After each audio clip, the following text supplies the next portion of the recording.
Have you ever looked at a modern bureaucratic requirement, a building code, a tax filing, or even a seatbelt law, and felt a nagging sense that the government's authority operates on a frequency you don't quite understand? For many, there's a growing suspicion that our legal reality has shifted away from a constitutional republic toward a massive, complex corporate structure. The truth lies within the hidden architecture of our legal system. The Uniform Commercial Code, UCC. To the uninitiated, the UCC is merely a set of rules for business. To the investigative historian, it is the operating system for a corporate facsimile of the United States, a system where citizens are treated as assets and the law of the land has been replaced by the law of the merchant.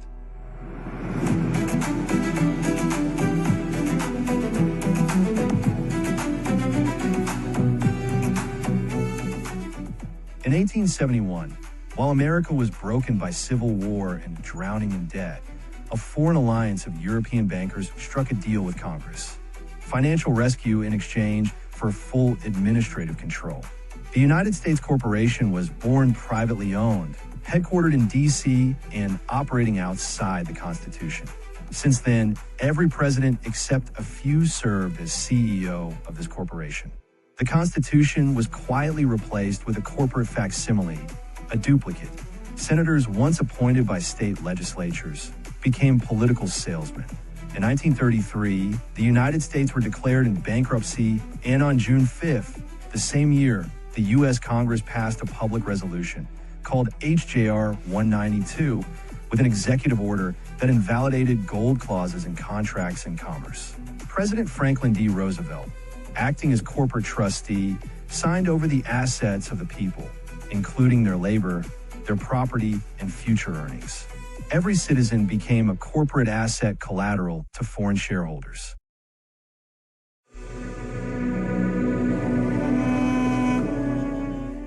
The birth certificate became a bond, monetized in the form of trusts, a guarantee of repayment of debts contracted by the government, and the Social Security number became a tracking code. The United States became a franchise of global financiers in London, the Vatican, and the British Crown. The latter infiltrated schools, media, and the government. They rewrote history, told you that America was a democracy, not a constitutional republic. They installed laws in all caps.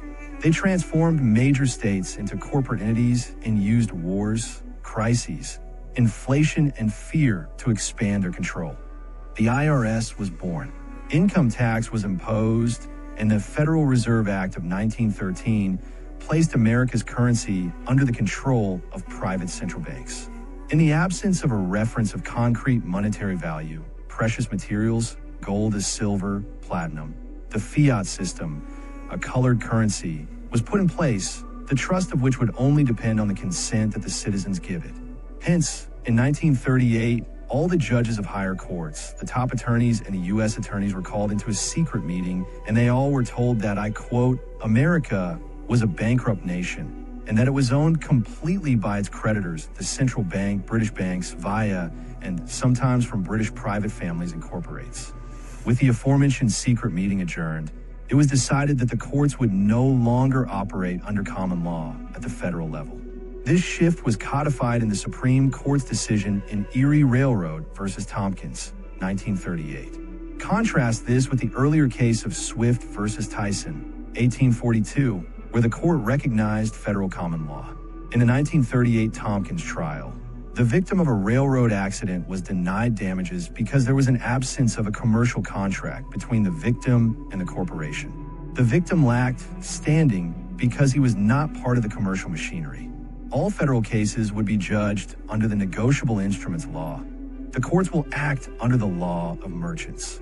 This law of merchants is effectively admiralty or maritime law, the law of the sea applied to dry land.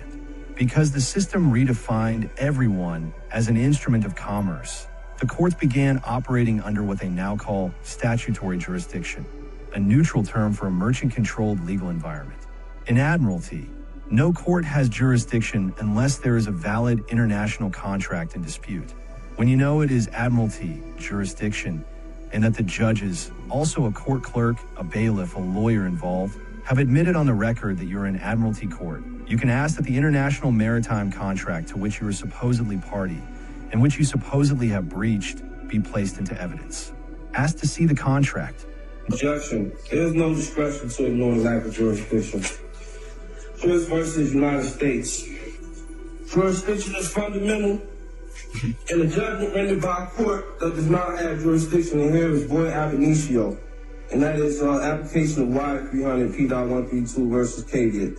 Once jurisdiction is challenged, the court cannot proceed when it clearly appears the court lacks jurisdiction. The court has no authority to reach merits, but rather should dismiss the action. Melo versus United States 505 F2D. When jurisdiction is challenged, the party invoking jurisdiction has the burden of establishing Basel versus U.S. Power like company.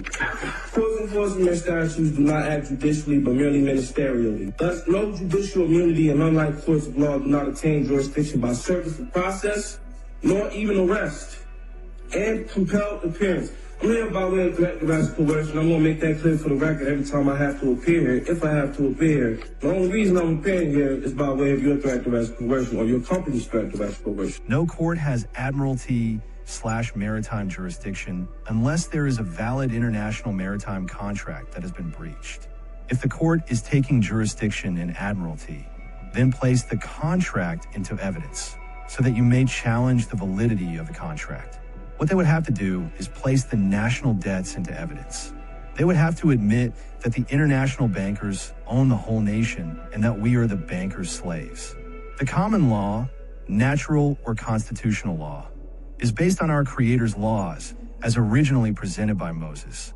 Anytime someone is charged under the common law, they must be a damaged party.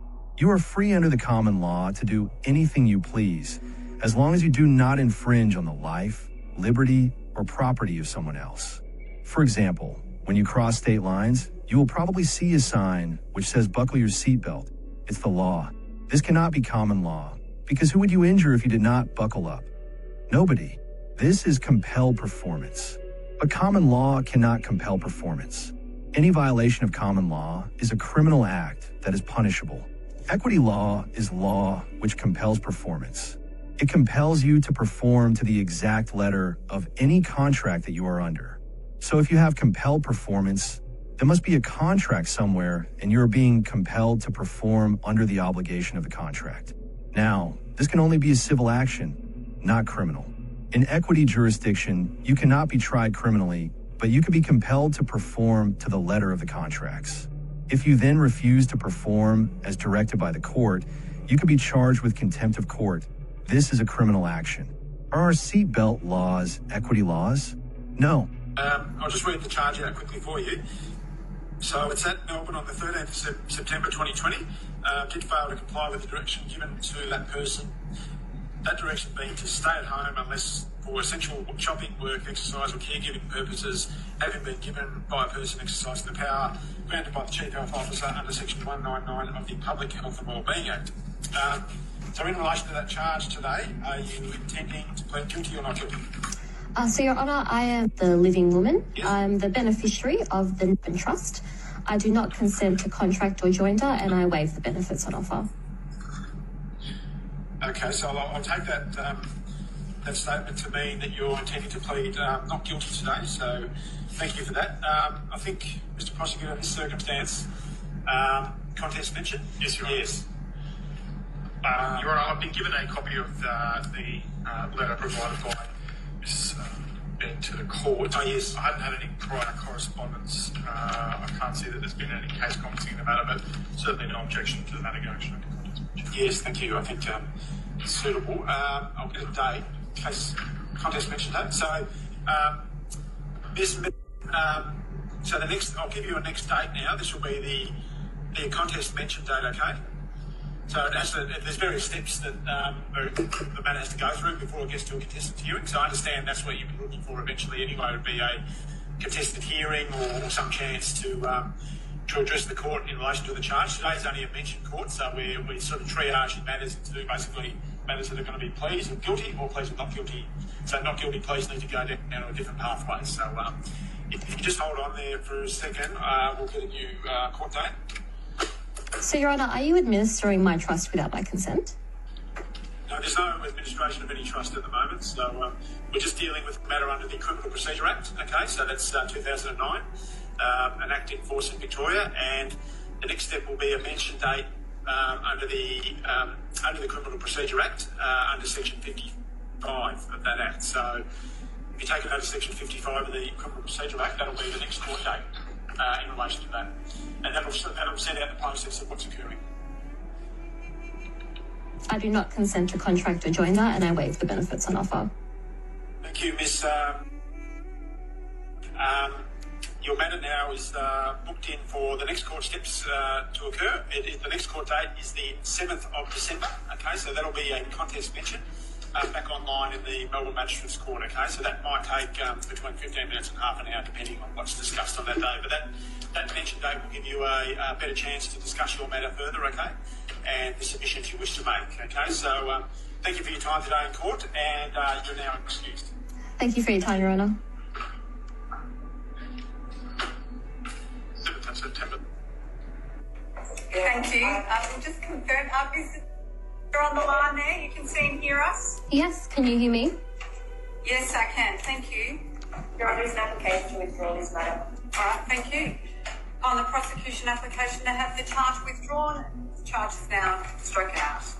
Thank you. The charge has now been struck out. You may be excused. Thank you. Thank you, Your Honour. Thank you. To navigate this system, one must master the concept of the colorable. In legal terms, something is colorable when it has the appearance of being genuine but lacks substance. It is a counterfeit or feigned version of the truth.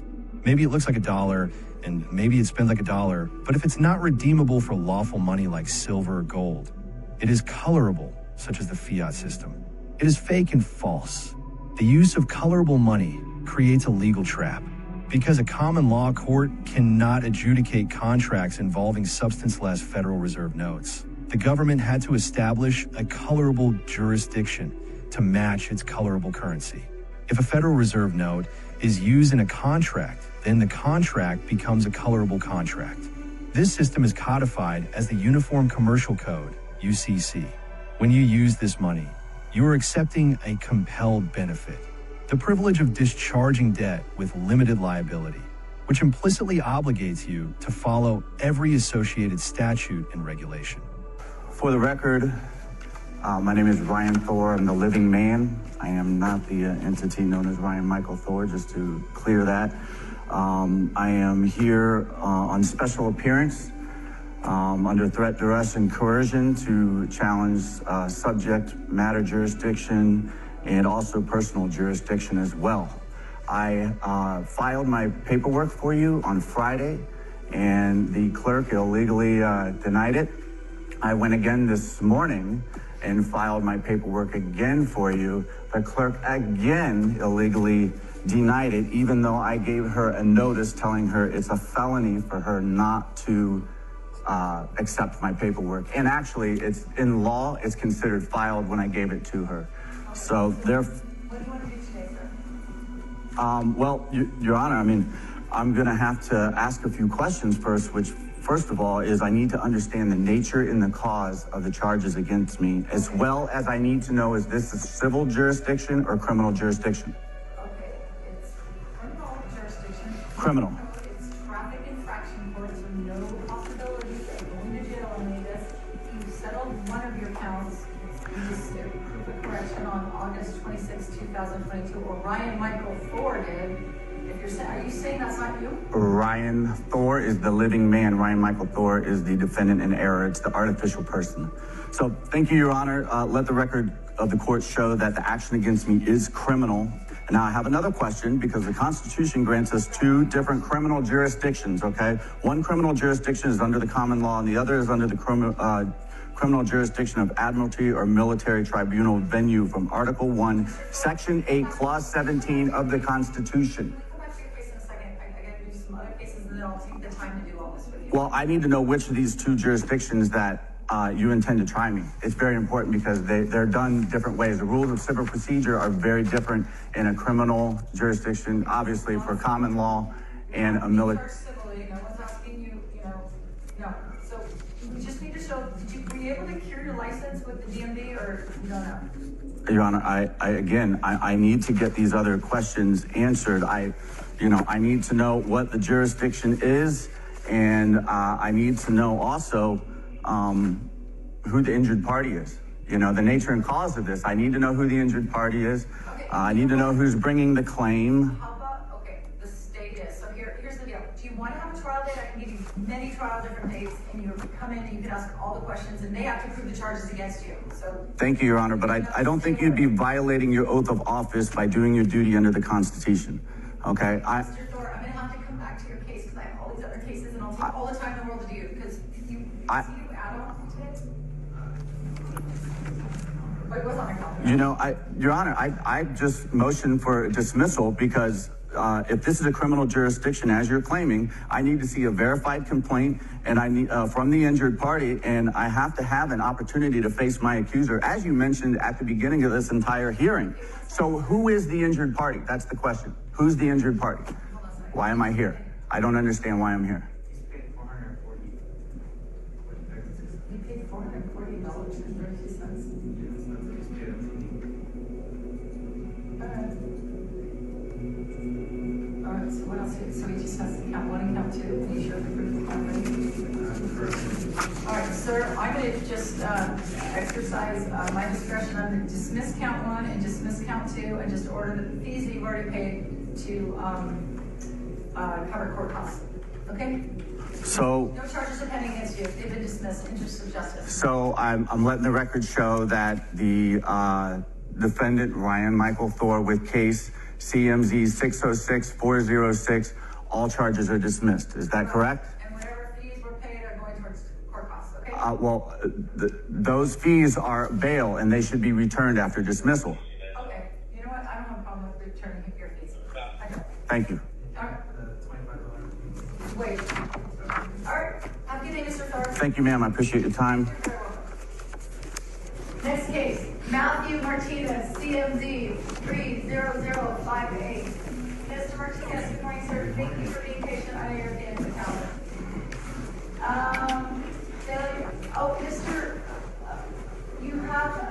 Did you have an address change? Because the money comes back to whatever address you put in whoever the person was. So. The address is proper. Perfect. Thank you so much. Have a great day. Matthew Martinez, CMZ 30058. Martinez.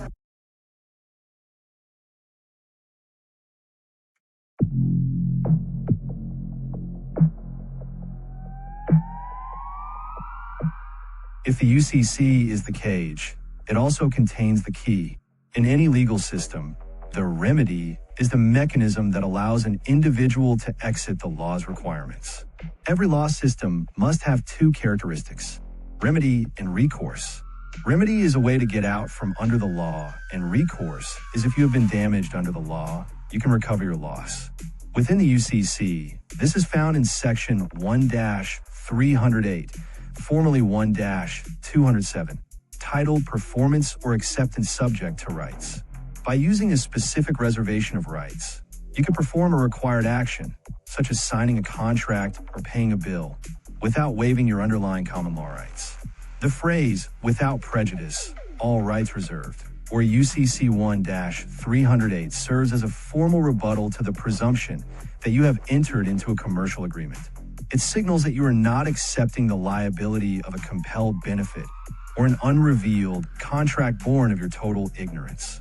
You express your intention to the party who receives the document that you're legally reserving your rights or recourse against them.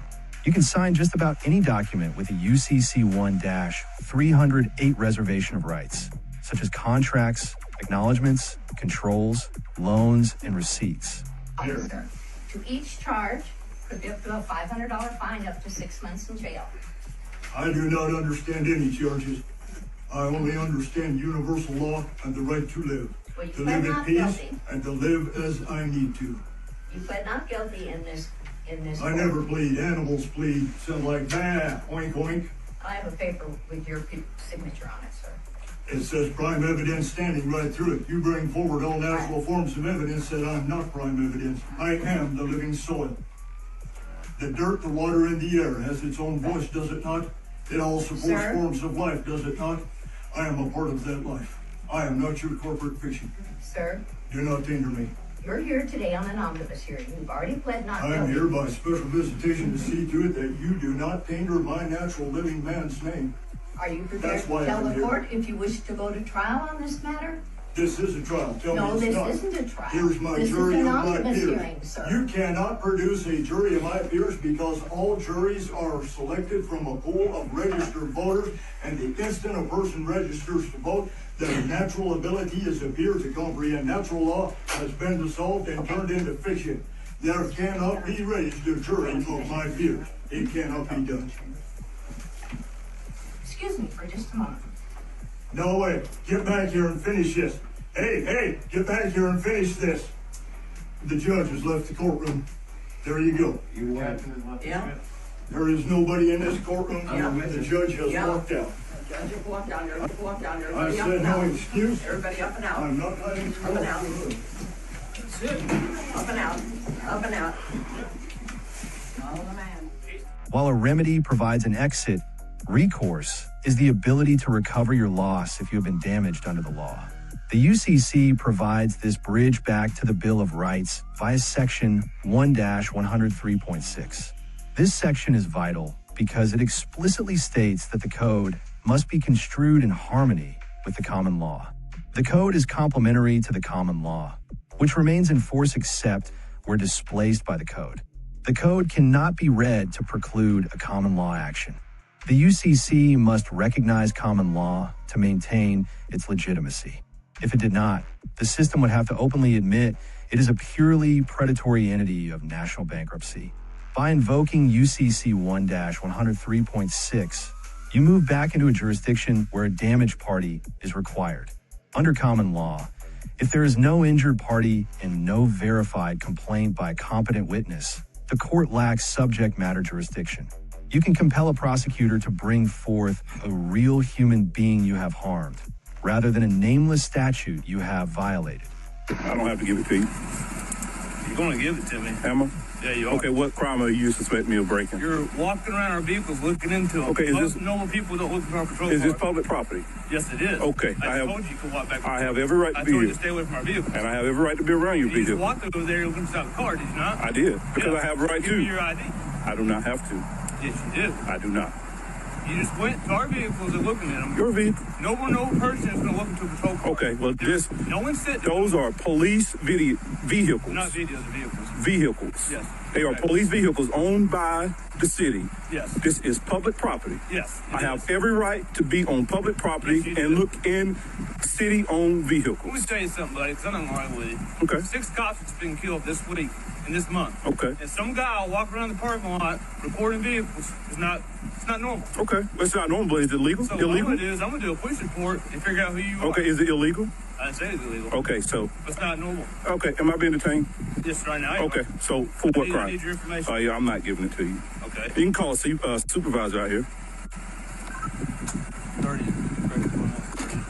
If you don't know your rights, you don't have any rights. This man obviously knew his rights and sends the officer packing. In a world where everything is contract, your greatest tool is the intentional reservation of rights. Modern statutory law operates on the presumption that you are a corporate asset exercising government benefits, and thus bound by every ordinance of the United States Corporation. The transition from a republic to a corporate franchise was designed to be subtle, hiding behind the colorable fictions of fiat currency and statutory codes. However, the law provides a door for those who know where the handle is. By utilizing the remedy of UCC 1-308 and the recourse of UCC 1-103.6, you reclaim the power of the sovereign. A common misconception suggests that false imprisonment requires a jail cell, handcuffs, or physical violence. However, the common law has always held a high regard for the freedom of locomotion. the primary right of a citizen to move freely without unauthorized interference. Imprisonment is not defined by stone walls, but by the unlawful restraint of an individual's will. As noted by the Supreme Court of Idaho in Griffin versus Clark, imprisonment is any restraint of the personal liberty of another and prevention of his movements from place to place. Furthermore, the Supreme Court of Kansas in Garnier versus Squires clarified that the wrong may be committed by words alone, provided they operate on the will of the individual to the point where they fear to disregard the officer's command. If a person is compelled to stay where they do not wish to remain, or go where they do not wish to go, the law recognizes this as a total restraint of liberty. The breach of the peace filter for warrantless arrests.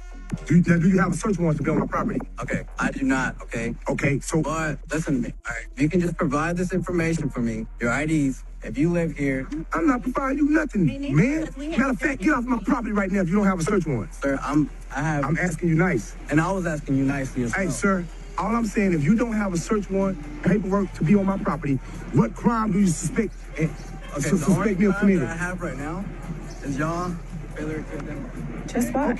Okay, 38.02, failure to identify. One must already be under arrest for a crime that he has committed. What crime have I committed? Failure to identify. No. And another example of many in pathetic policing, these two officers show how they try to manipulate citizens to give up their rights. That's not a crime. That only becomes a crime once one has already lawfully... Be quiet. Let me educate this one. You hear me? Let me educate him.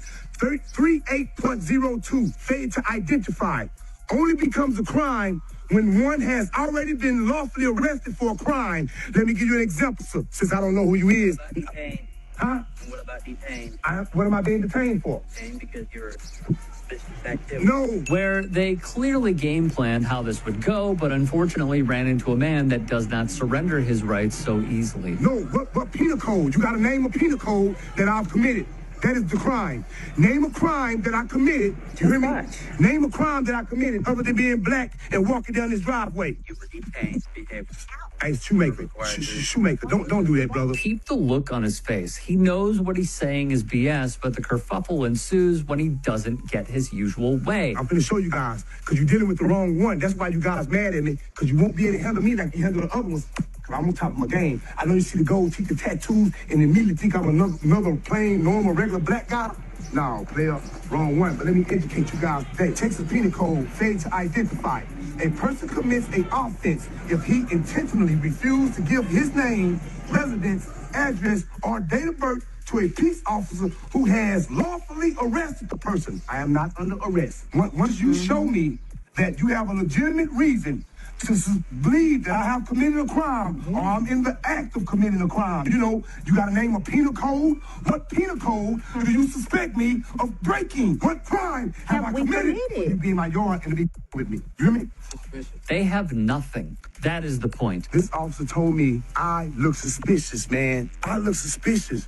Walking in my own, I'm just walking down the back. I'm walking down the driveway right here down to the backyard, right? When the officer right here was passing by, this officer right here was passing by. And when he seen me, he turned around and came back. And I looked up, he already in my backyard. You know what I'm saying? I got signs. He immediately stated it. He seen the no trespassing sign. That's correct. He's agreeing with me. He seen the no trespassing sign and took it upon his business because he seen a black guy, I guess it's such a nice looking house, that we weren't supposed to be there. He's trespassing. He's looking to try to take something from me. You hear me? I violated no law. I haven't breached the peace. I've done nothing wrong. And he's here asking me for my information. That's all I need. And I don't have to give that to you if I've done nothing wrong, sir. For a suspicion act? Suspicious of what? Of being at this property. This is proof right here, Marlon, of what we're dealing with. This is proof what we're dealing with. We got people in charge of us who don't even know the laws themselves. But I quote them for them. You hear me? I quote them for them and let them read them. You hear me? Yes, look at him. This is sad and quite depressing. A dude doing nothing wrong, and the police trying to fabricate a story for a man to waive his rights. And they wonder why there is such distrust. Yeah. Do you have a search warrant to come on my land, my property? Sir, what's your name again? Am I free or am I being detained? Well, I just want to know your name. Am I being detained or am I free to go? You're free to go. Well, I don't answer questions. Okay. You have a nice day. Yeah. And you see how you see? They really tried to be slick to get this guy to give up his info. Now look at it. Now I don't want to give him a name. He just gonna leave. I thought I was doing something wrong. If I was doing something wrong, why are you leaving the way so quick? Huh? Yes. Hey, sir. Why am I leaving the way so quick? What's your name again, sir? I'm Officer Ortiz. Officer Ortiz? Yes, sir. Yeah, this is what we're dealing with, Marlon. You hear me? We got people like him who don't even know the law themselves. Yeah. Uh-huh. Yeah, officer. Uh-huh. Yeah. Got him, boss. Hey, Jack. That's how you gotta help him. The penal code the uploader cites was the following. A person commits an offense if he intentionally refuses to give his name, residence, address, or date of birth to a peace officer who has lawfully arrested the person and requested the information. Under the law of the land, the authority of a peace officer to arrest without a warrant is strictly narrow. At common law, a warrantless arrest for a misdemeanor is generally only legal if the offense involves an actual breach of the peace committed in the officer's presence. This serves as a crucial safeguard against arbitrary arrest on sight. This distinction is vital when dealing with modern police regulations, such as traffic laws or liquor ordinances. These are often classified as malum prohibita, acts that are wrong only because a statute says so. The common law views these as otherwise innocent acts that do not justify the violence of a warrantless arrest. Justice Carpenter of the Supreme Court of Michigan, in the foundational case Cook versus Hastings, stated, "The law governing this case is elementary, except for a breach of the peace committed in his presence, or when he has a reasonable ground to believe that the person arrested is a felon or is about to commit a felony. A police officer has no authority to arrest without a warrant. Without this filter, the citizen is left to the wisdom of local solons, subject to arrest for any petty infraction devised by a legislature. Even when a warrant has been issued, the law demands strict procedural adherence to protect the citizen from executive whim. A surprising but firm requirement is that the arresting officer must generally have the warrant in their actual possession at the time of the arrest. Legal history demonstrates the weight of this rule. In the Mississippi case of Smith versus State, an arrest for reckless driving was deemed unlawful because the deputy had left the warrant in the sheriff's office while attempting the arrest at the suspect's home.